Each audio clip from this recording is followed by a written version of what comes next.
Okay, I think we can start. Good morning or good afternoon to everyone, depending on where are you joining us from. We still have a few people logging in, so we are going to give them a minute or two to get settled, and then we'll get underway.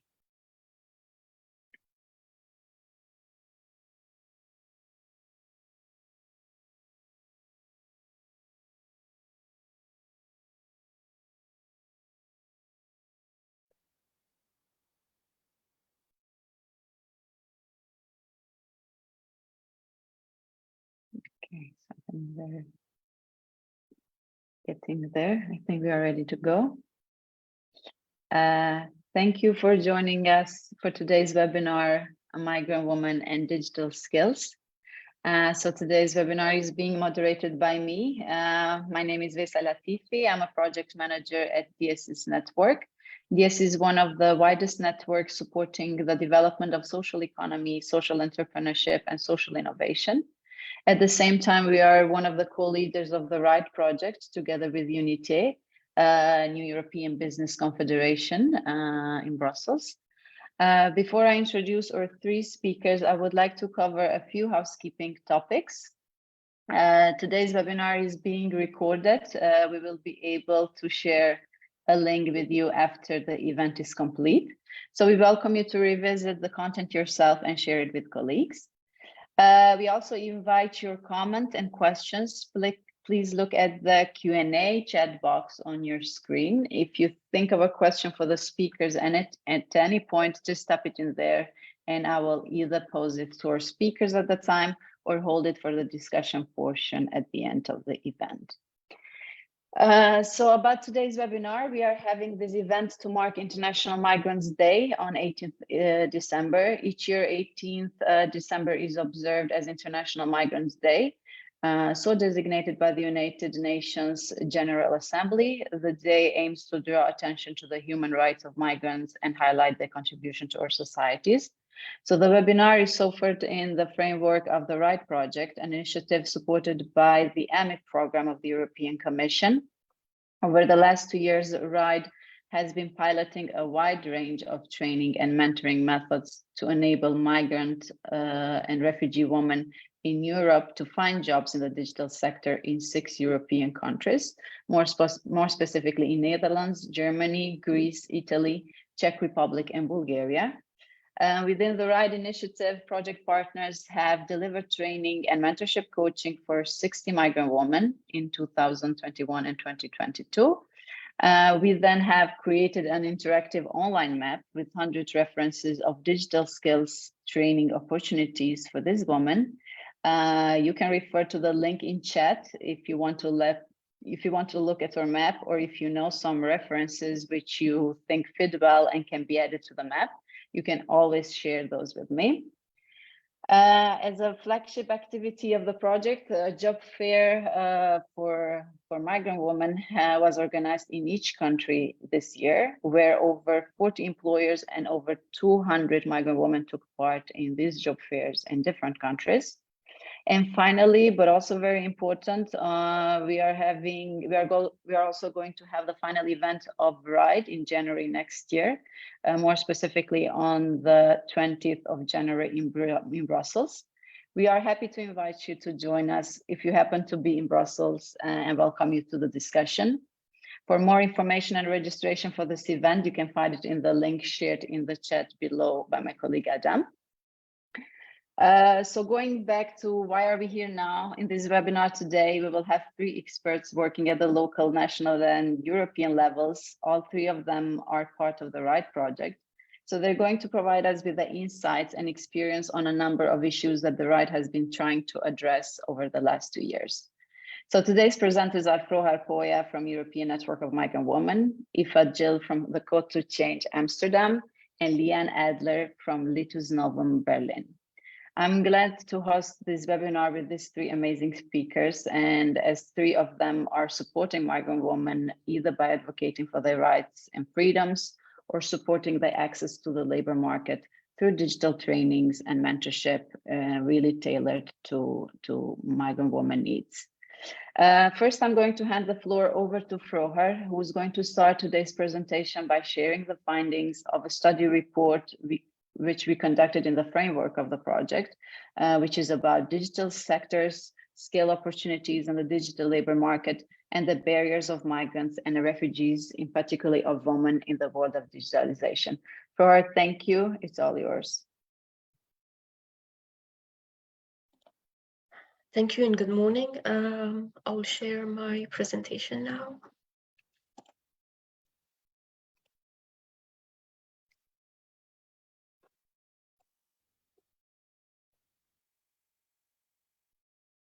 You can see my presentation? Okay, yes, we can. Yes. So good morning.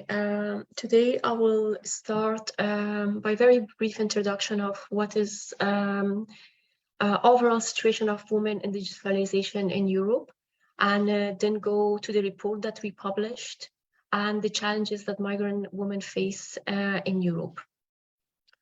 So in Europe, according to European Institute for Gender Equality and their recent report on gender equality in digitalization in the European Union, where the information in this slide is taken from, indicates that there are fewer women than men with digital skill. We can see that there are 92% women who have digital skills compared to 93% men. And also digital confidence, the research showed that women feel less confident in using digital services than men. Also less women are graduating or accessing higher education in digital fields. There are only 70% women between 2004 and 2005 who graduated from technological and ICT field in higher education.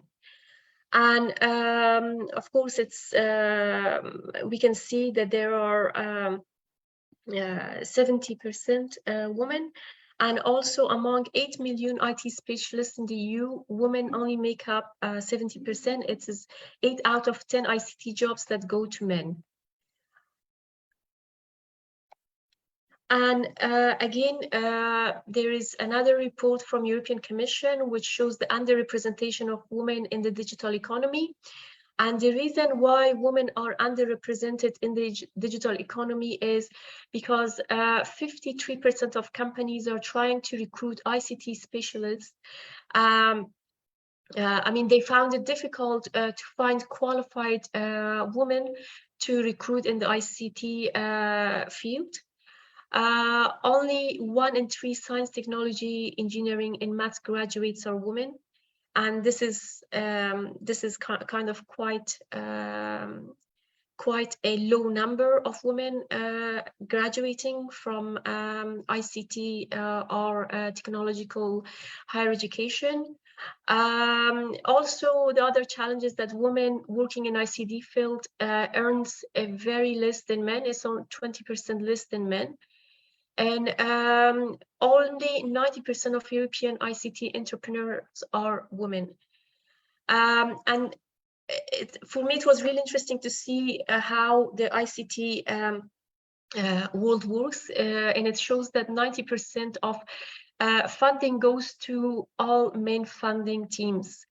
So women still have, overall, women have a long way to go in the digital field in digital economy world.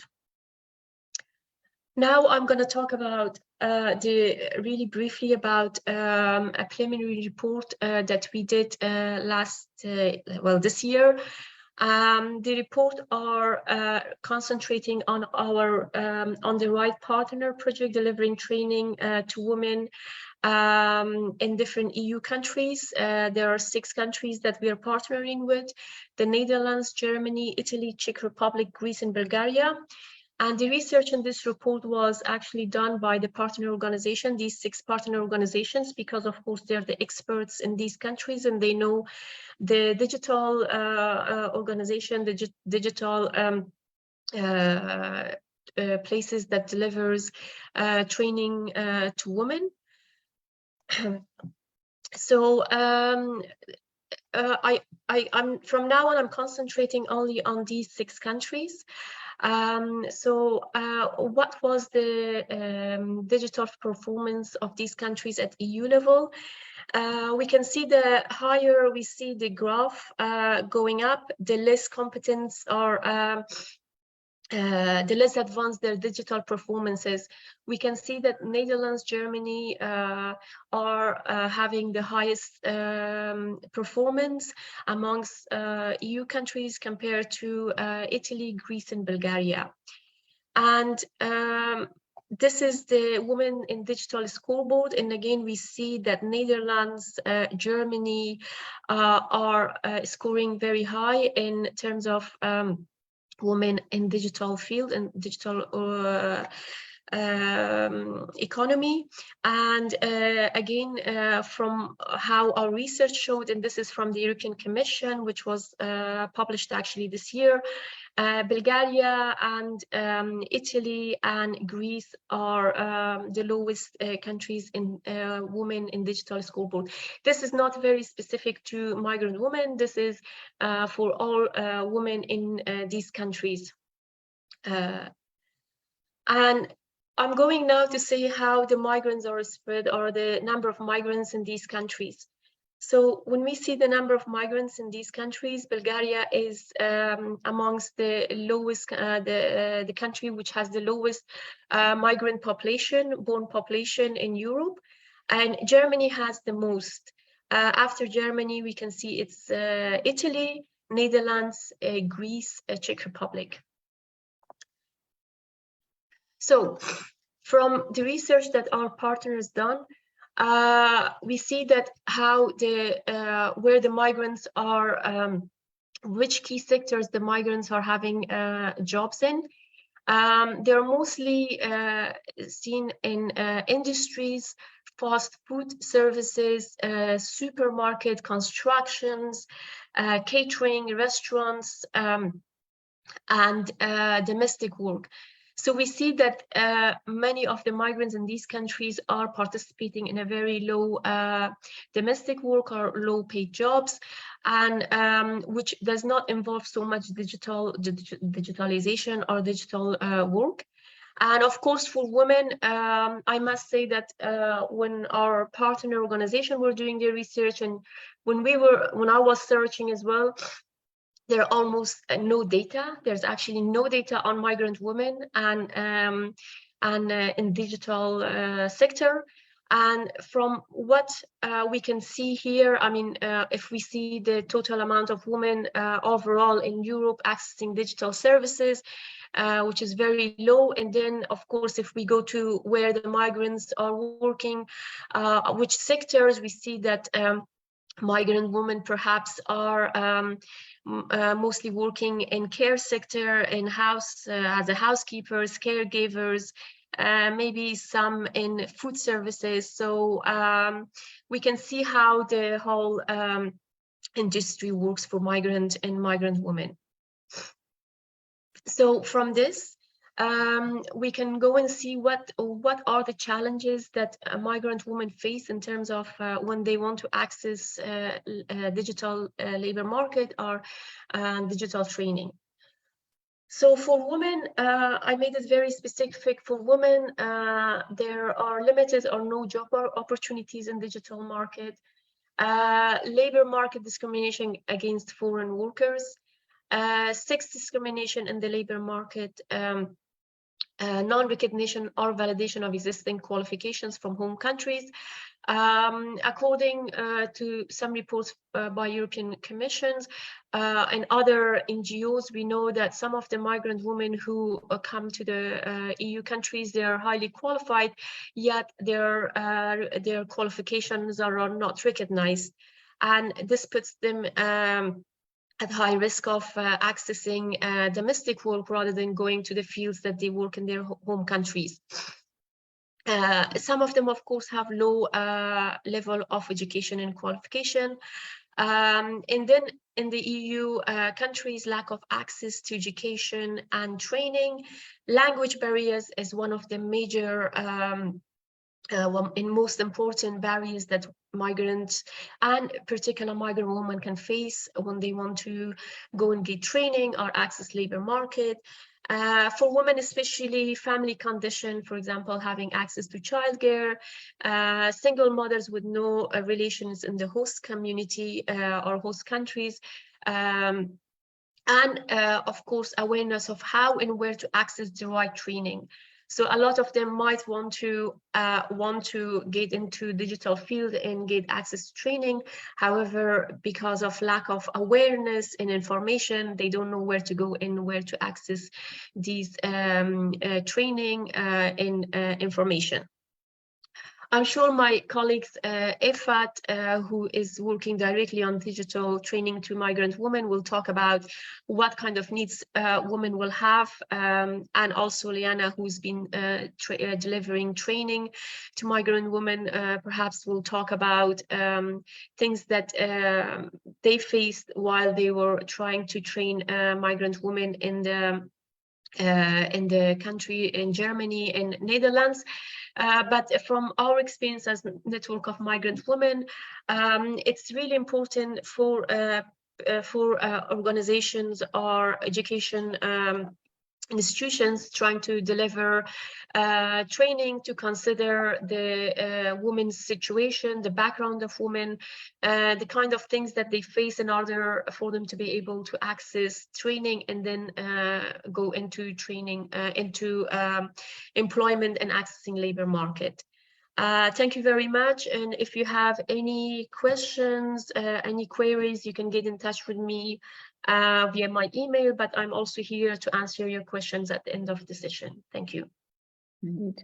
Thank you, Frohar, for sharing this with us. Indeed, you shared it quite well, how this link between social and digital inclusion is particularly obvious for migrants, especially migrant women, who usually enter a new country with few local resources, less knowledge how to access these resources. On top of that, the cultural and linguistic barriers they face. If there are no questions or comments by participants at this point, no, then I will turn to our next speakers. We would like to see how the right training is designed to address the specific needs of migrant and refugee women that Frohar just shared with us, and how successful the methodology has proved to be to meet these challenges. We will deep dive into the training for digital skills from the practical perspective for fast-track employment. So I'm going to turn to you, Iffat. You've been running successful training programs for a time now. How do you take into consideration the challenges from a very heterogeneous group, as is that of migrants, and how do you really address those needs when you create a training program in digital skills for migrant women? Thank you so much, Vesa, for the stage. And I think I'll be building a lot on what my colleague Frohar said, specifically about challenges. I think this is why we see that there is a need for these specialized programs and trainings for this target group, especially the refugee and migrant background women. We have been doing trainings for close to 10 years now. And what we have noticed is that every group that we work with as Code to Change, their needs are very different. There are challenges in general as women, as Frohar quite rightly pointed out. The situation of women in tech in general is already bad, but add another layer of, okay, you're also a woman of color, or you're from a refugee background who's moved to a new country and do not have the same kind of network, kind of language access. It does make that much, much more complicated and more nuanced. How are we addressing it? we have had quite a lot of experience. Let me just also share my screen, and I hope you can see it. So what we, in a nutshell, I think it boils down to this: everybody has individually. We have to see every person as an individual. There is no one size fits all solution, and we, sometimes as an organization you might have to learn that the hard way, but that is the way forward for all the students that we work with. Let me just quickly go over how we design the program and how we are constantly improving on that training program or that approach, because COVID itself brought a whole set of different challenges for us, for each and every one of us individually as well, which we were not prepared to address. So I'll try and sum up our learnings in the next few minutes. So as my colleagues already pointed out, right, project was specifically aimed at refugee and migrant women from 6 different countries. And I'll be speaking at this point specifically for mostly Netherlands, but also some of the things that we heard from our colleagues and the things that they faced while implementing such programs. So what would be the ideal way to, I'm just going to skip the organizational part. So what are the key steps that we approached when we were designing the program specifically for this target group? We know that this is not a problem that can be, it is in different silos. It's not something that one stakeholder can address. It's not one training academy that can address the program, because it's a multi-layered problem. So we need to definitely see, properly analyze what the key stakeholders are that are involved. Let's say to give you an example, we trained Fatima, who was a very bright student in one of our first boot camps. We sent her to a company that we were working with and partnering with. However, their recruitment department was not equipped enough to handle such candidates. They did not know the cultural aspect that this person was bringing in with them, being a refugee from a Syrian background, let's say. So that was one thing that we had to solve, as in, how do we sensitize these companies or these places of employment where these people go, and then actually start applying for jobs. At the same time, they also have to deal with the local government and to explain to the local government what stage of their employment are they? Are they still in the training? Are they starting to work? Even though they're quite friendly and understanding, at the same time, it is quite hard for them to understand that if you are on this specific path to learn a new skill and to make it into a system which is not necessarily very friendly to newcomers per se, there are challenges and it takes time. At the same time, these women also that we work with also have socio-cultural challenges back at home, because maybe the husband, for example, is not very understanding, or he doesn't see the value in it, so they need to be brought on board as well. Sadly. So these are all the stakeholders that are involved in it that we are keeping an eye on when we're building the pathway. So this is the way to build the pathway. We take all those stakeholders involved on board. And the saddest part is, once the woman makes it, they make it to the company, they make it to the job, then what is the situation after a year when we still talk to them? What happens is, are they still there, or have they been pushed out? Because that sometimes the toxic work culture in those companies does not allow those women, specifically if they're from migrant and refugee background, they're not exactly welcome. They don't have that much growth opportunities. So that's another aspect of, the retention part is also another aspect that we have to look at, not just, also for women in general, but specifically for this group. So the companies or the employers, they don't need to just be sensitized on the part of recruitment, but also how do you actually make them integrate into the workforce, where they have opportunities for growth and opportunities for promotions, and to move up into the leadership positions as well. The second part that we did is really have a good map of the kind of skills that are really more in demand in that country. For example, now everybody is looking for data analytics or data scientists because everything is AI and everything is really, really focused on automating a lot of things. So this is something that you need to see as well. What are the key things, key topics that country's ecosystem, that region's ecosystem, that could also be different with regions. For example, here we're based in Amsterdam, that could be a completely different field that they're interested in, and in the south part of the country, it could be a bit different. Maybe they want more product owners or product managers in that part of the country. So that's really important for to look, have a lay of the land, what kind of skills are more in demand and worth investing your time and energy in, so that if you do a 6 months program in that area, you're sure that you will be having companies or recruiters call you and have a conversation with you. What we do then before we select them for trainings is we do a skill assessment. Okay, this is the field that we are choosing to give the trainings in, but does this person's profile / interest match with what we want them to do? Because yes, there are jobs in that area, but is that person interested in pursuing that or not, or is it too difficult?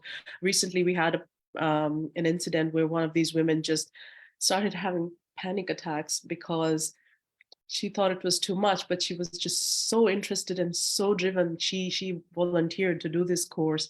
But we also don't want that, anyone to be in that situation where you're having panic attacks to the extent that you're throwing up. Please don't put yourself ever in that position. We then sat down with her and found her a different solution, because we have to remember IT skills, IT field is just so broad and so wide.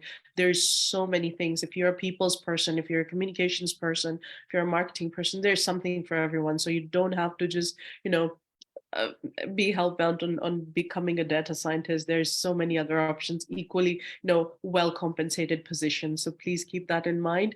And then followed by, if okay, this is what I can do, then we can recommend a proper skills development program based on your needs.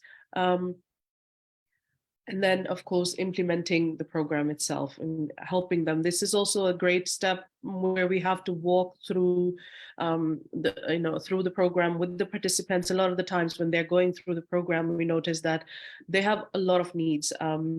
A lot of it has to do with motivational support / moral support, but also technical support. So technical support, if it comes to an academy like us, that's not an issue, but we do have to have or hire a lot of support people who can really keep, almost like mentors, who can really help them get through the process. Because yes, it's a new skill, it can be daunting to get through it. If there are no questions at this point, I can't really see the chat. Vesa, I hope you can point out if there's any question related to this. I would love to answer it. My following slide is basically a summary of the same things, the same points that I just mentioned, on how we designed the phases. Phase 1 being the stakeholder analysis part, where we brought together the key stakeholders that need to be part of it so that the program that you're setting up is successful. And it's not just that after the training, the participant asks, okay, now what? The skills mapping part, understanding what your landscape in the region that you're working in is like. What are the key skills that are more popular here? For example, when we did the assessment, we noticed that it's artificial intelligence, data analytics, cybersecurity, digital marketing, affiliate marketing, web development, UX, UI, and UX design. But it could be different for your area. So please take a look at that.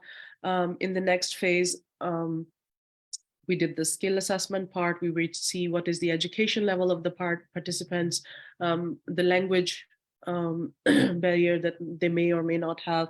We had an interesting experience here with migrant group with Turkish background, they did not have knowledge of English. They did not have knowledge of Dutch yet, which made it, of course, our job harder if we are trying to integrate them into the job market in the Netherlands. So this is something we had to address before we can even embark them on any kind of learning journey, what their interest level is and where they want to be in future, like what is the direction they want to take, because all that helps us determine, or helps even them, the participant, determine, okay, this is what, my situation is, this is where I want to go, and now I can, take this first step and go. And of course, please keep in mind the ongoing support is really necessary, not just during the program that you're delivering, but also afterwards. Selection of the digital skills program based on the market demand and the learning needs. And then the implementation phase. And then the last part is connecting the graduates to the markets. Now, we constantly have conversations while we are doing these trainings.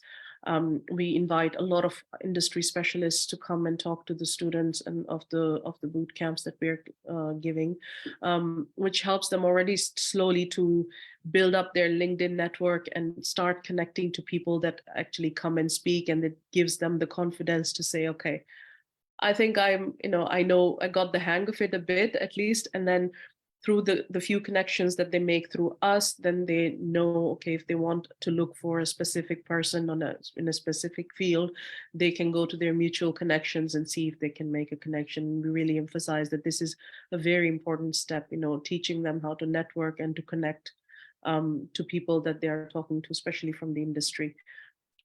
Which is why we really had a lot of fun with the job fair that we did for the RIDE program here in Amsterdam, in collaboration with Amsterdam University.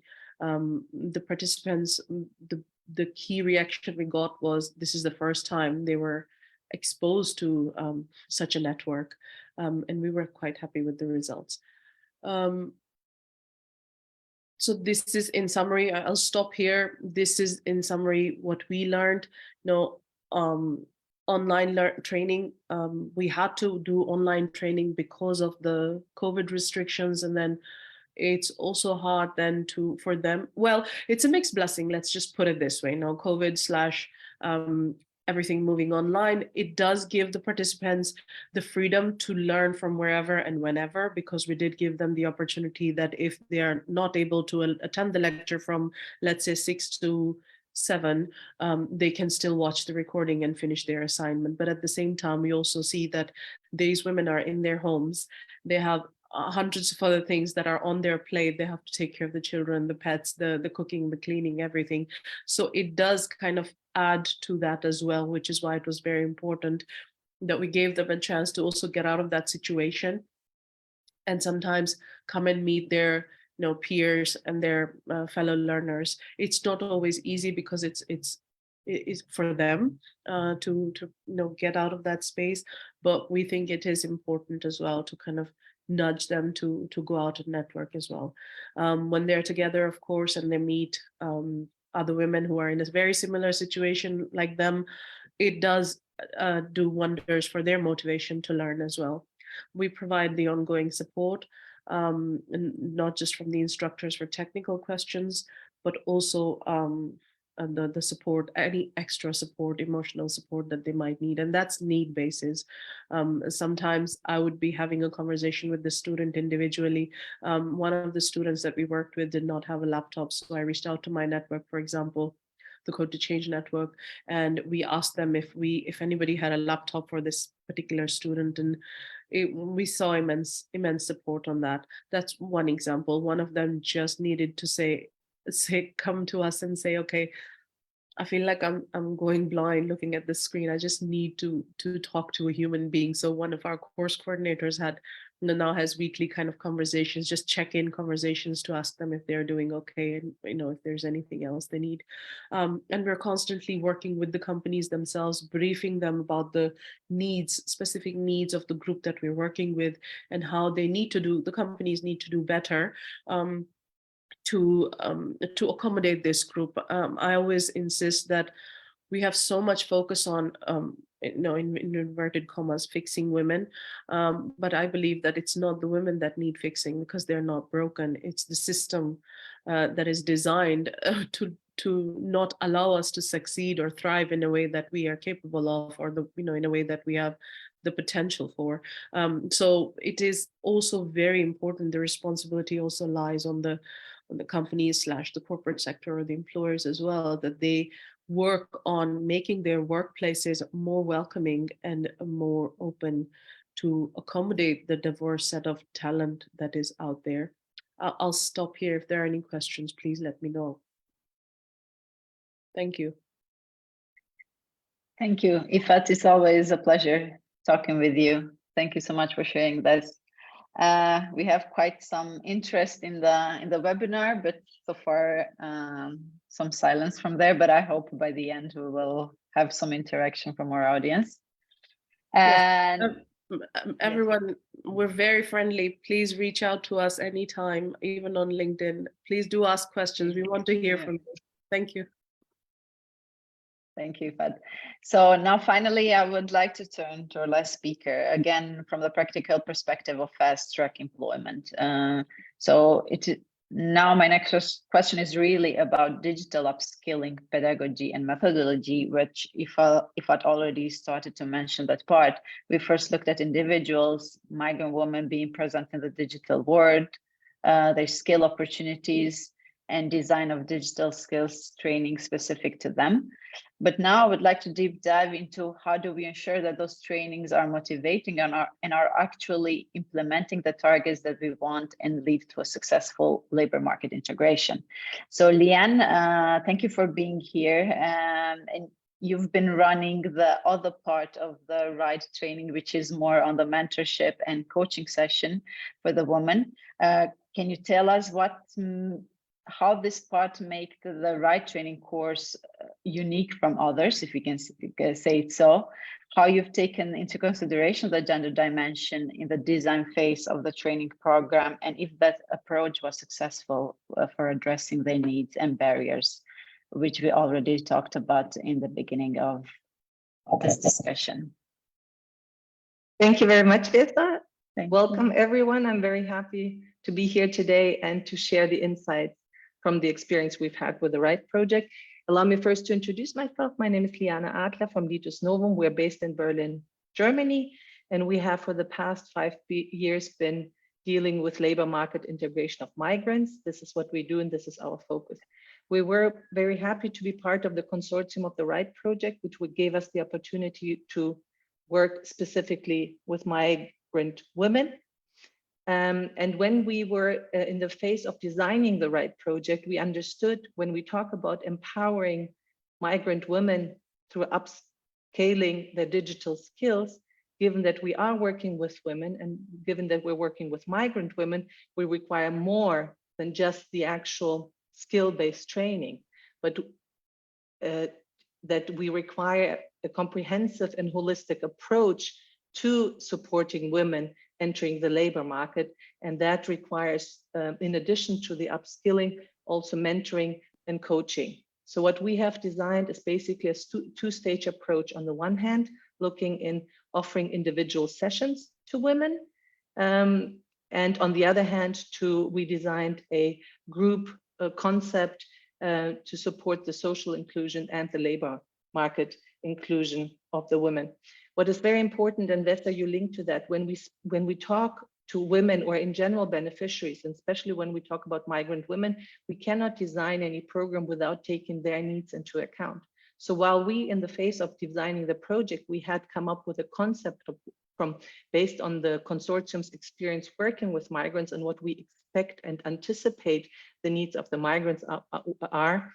At the very first stage of the implementation, we actually sat down with the women and reflected and took into account their needs. This project was implemented in 6 countries across Europe. So each of the consortium partner reviewed and looked at which migrant women they were dealing with. And I think this is something very important to say. There is no migrant women as such. Women come from different countries. They have different life setups. They have faced different challenges depending on which countries they're coming into Europe. which based on their individual situation. So this is why it is very, very important. And I will come to recommendations at a bit later stage, but to design projects taking into account the individual needs of the women. So the mentoring and coaching sessions were delivered in the 6 countries in different mode. We were a bit challenged by the pandemic coming in between, which we did not take into account as we were designing the project.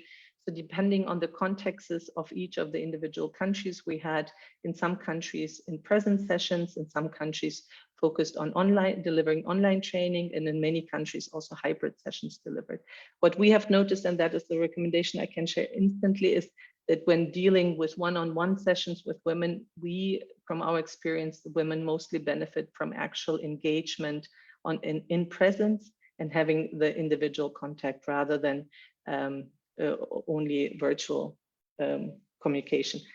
So the mentoring and coaching sessions were designed in 4 phases.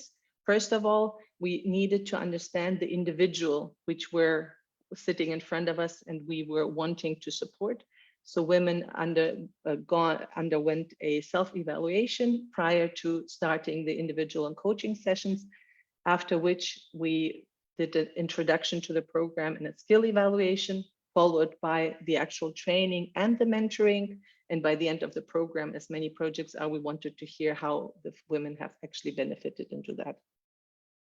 So in order to ensure a coherent approach to delivering the program across Europe, Simplexis from Greece, our partner, as well as Litus Novum, my company, we developed the right mentoring guidelines in order to guide all the 6 implementing partners across Europe. These are available online on the right project website, and we would very much like to invite all the listeners to this webinar today to look into them, download them, and use them for your individual needs.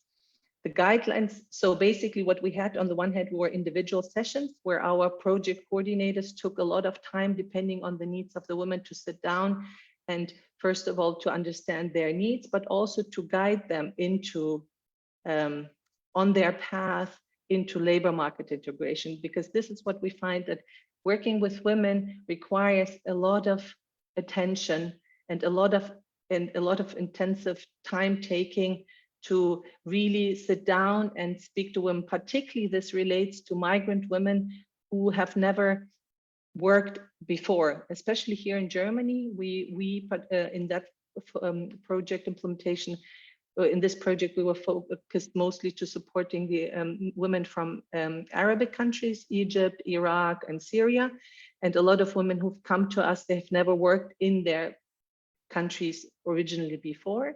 So oftentimes they are not actually, they have never sat down to reflect on what is actually, they know what their interests are, what they can imagine doing in the digital sector, but they have not really taken the time to reflect and get professional input. So our recommendation would always be, if women come and do not have any very clear vision as to what they want to do, what type of work they want to do, it is very important to engage qualified and professional trainers to do a very, very deep dive analysis of their competencies and interests. I think also to mention is that in the beneficiaries to this program were very diverse.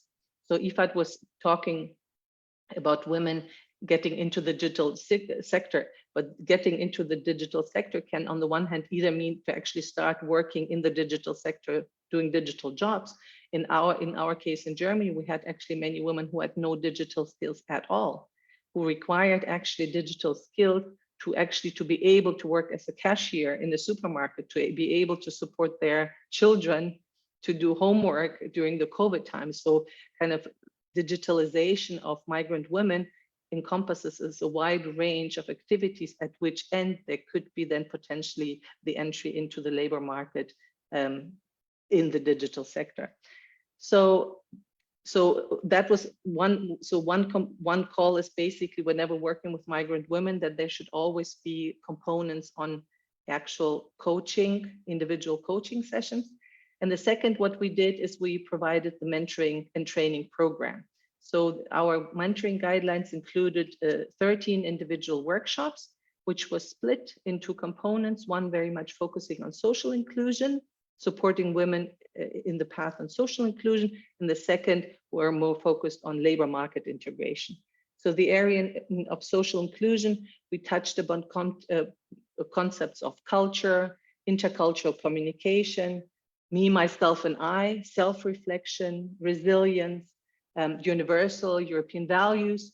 So across Europe, we had all these working sessions with migrant women where our trainers dived into supporting the women to understand their individual role within the host society and how they can connect to the host society in a better way by also starting first with a kind of with the inner reflection. Who am I? How have I grown up? What are my values? And how do these relate to the cultural context I'm coming in? What are the differences? What are the common issues? On the labor market components, and this I mentioned before, the most important is first of all to look into the competencies. So our trainers did competency analysis and then focused on issues, as I like to call them, like 360 degrees and supporting labor market integration. This involves to understand how to write a CV, how to write a motivation letter in that particular host context. It means how to prepare for a job interview, but also intercultural communication skills at the workplace. Each country, whether it being Argentina, Syria, Netherlands, or Nepal, has its own kind of work ethics and understanding of employers of what the expectations are. There are general expectations between employers and employees universally, but they are also always into culturally specific contexts. And this is something what we in our mentoring guidelines tried to help the participants to get sensitized on, to understand better the work context they're getting themselves into in order to be able to blend in easier. But we also did working sessions on how to start a business, how to understand a pay slip, and basically all various different aspects which are necessary to start, take the first step into the labor market. But we find interesting, I'll give you just an example. We had one lady who did an interview training with us, and the following day she had an interview, and she came back a week later for the next mentoring session and was amazed because she was like, oh my gosh, they all asked exactly the same question which we practiced. And by us having practiced that, me saying about my strength, me introducing myself, me being aware of the employer I'm applying to, it was much, much easier for her. So this is basically where I see the great value of actually working together. What I didn't mention before is, I think, one of the main aspects of why the project like this is very good is that we find that women working in groups of women, only with women, open up better and are more free to express also their hesitations, their insecurities than when we have heterogenic groups. So also for us as Litus Novum, we're thinking now more into moving into supporting migrant women more in the future as focused groups, because we feel that women take a great benefit from feeling kind of in a women's circle. Maybe just to say that in overall in Europe, the implementation of this mentoring and coaching sessions reached around 111 women. So we're really proud that we were able to through this pilot to engage with the women and support it. And let me, before I close down now, to look into summarizing some challenges but also to give some recommendations working with migrant women. What across Europe, all our partners reported. I mean, first of all, we did have a little bit of an issue with COVID because most of the partners intended to design the mentoring and coaching sessions specifically when it relates to social inclusion components in presence. That was impeded through the restrictions. What we've also noticed that throughout the COVID period, the language skills of the women deteriorated due to the fact that they were not able to continue attending language classes. So that was a bit of a challenge. And also we noticed that for the participants, I think because of the COVID period, it remained at times a bit a challenge to stay focused and involved, and by kind of showing this through constantly participating in the sessions. However, when they would come to the sessions, they would really be engaged and really kind of interested to learn. However, actually getting them into the classroom sometimes seemed to be a challenge because of the many challenges they face in their daily routines, as mentioned before. But looking into maybe now kind of closing with some of the recommendations. First of all, always to remind ourselves that there is no one migrant single woman, and that we have to focus on when we're designing projects to support migrant women. They have to be tailor-made, they have to be personalized, and they have to take into account the group of people we're actually having in front of us working with. Also, mentoring sessions or anything related to social inclusion, our recommendation would be to focus on smaller groups for 8 to 10 people, because that will actually really allow the group to come together, to have a work peer-to-peer exchange, but also for the women to dispose enough trust to be open, and for this to result in more inner process for them towards labor market integration. Another recommendation is actually to allocate a lot of time for individual sessions. I think we've thought that would be less necessary, but that we need a kind of regular, frequent possibilities for women to engage. And then what I said at the very beginning, the involvement of women in the actual design of the curricula, whatever support one wants to provide to the women, that is essential. Lastly, the in-presence communication is definitely favorable. Yeah, and maybe to sum up, for us, we found that the women were very thankful that they were receiving additional support and additional personal support, and they had like an individual coach who would be kind of supporting them throughout the process, in additional to the actual digital skills taking place. I think our concept worked out quite well, that the women felt supported, and I really hope that this can be replicated through other projects in other parts or in other contexts. And for this, I would like again to refer to the right mentoring guidelines, which are for use for other projects in the future. Thank you very much. Liane, thank you. Thank you for highlighting some of the things we came from the right project, and indeed the fact that I also learned during this ride journey. Then when we talk about migrant women, we are talking about a very heterogeneous groups, and when we look at solution, there is no one size fits all, is the usual common saying. We have a few questions, comments that have been submitted by the audience. As a reminder, if you have a question that you have not yet submitted, please enter it in the Q&A chat box, and we will get through as many questions as time allows.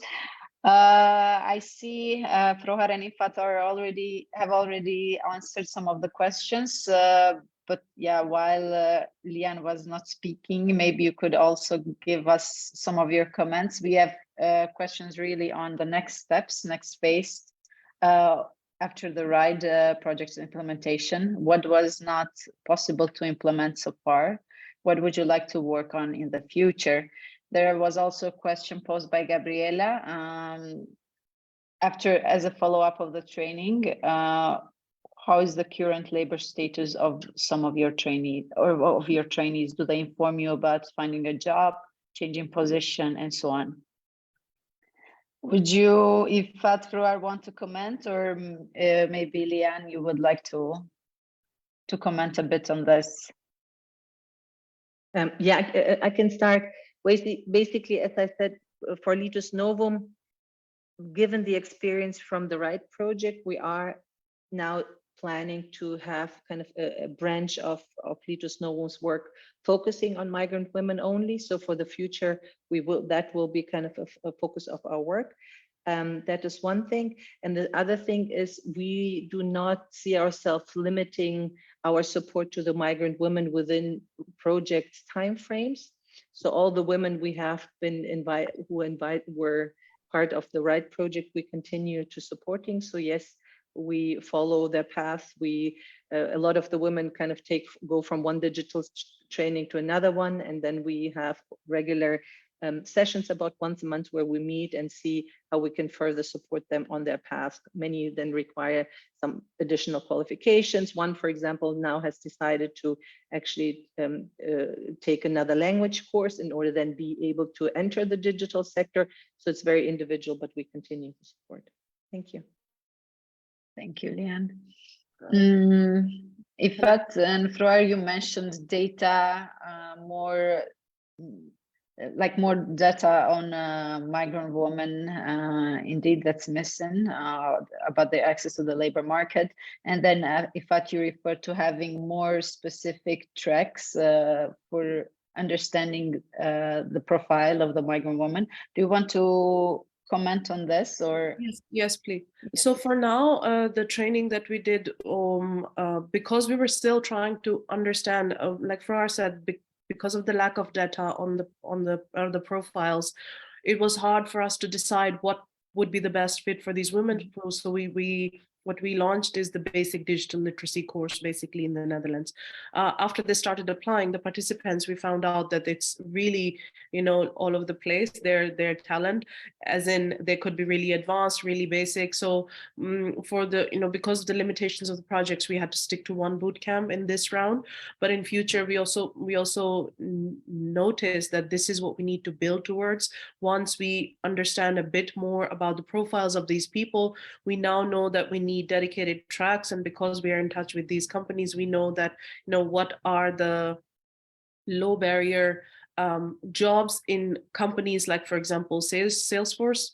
Let's say, use that as an example, not the company itself, but you can also have consultancy in that software, right? Let's say Salesforce software. So we are looking and exploring these kind of low-hanging fruits where we can put them on a track where we know that there will be jobs, because there is quite a high demand.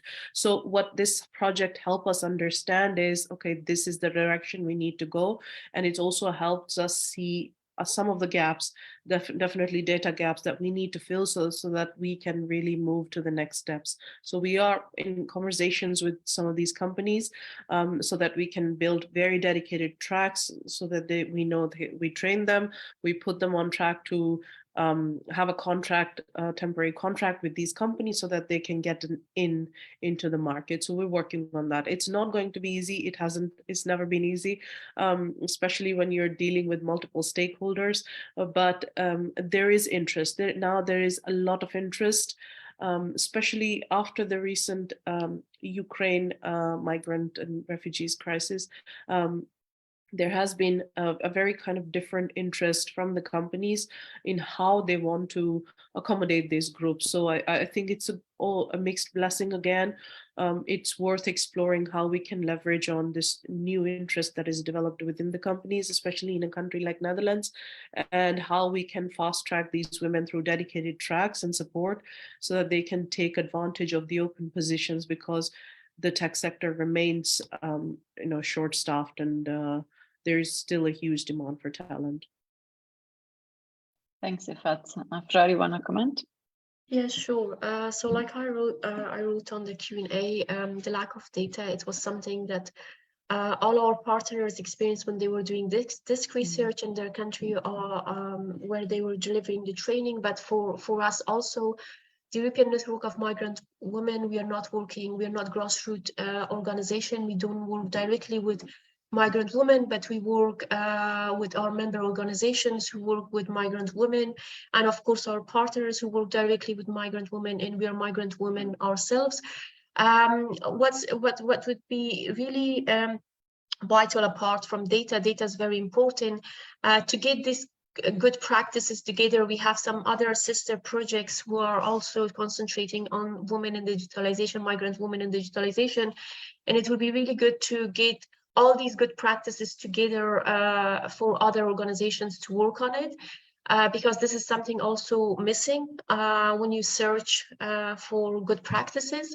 And also it will be good apart from good practices, it will be really good to kind of continue with the projects. It should not be one-off project like I wrote, that you gave funding for 2 years, we gave women in, and then that ends, that project ends, and there's no continuation. Of course, for organizations like Iffat and Liane's, because they are in the sector, they can continue with 2 other projects, but there might be other organizations who started the project, grassroots organizations, and they cannot continue because of lack of funding.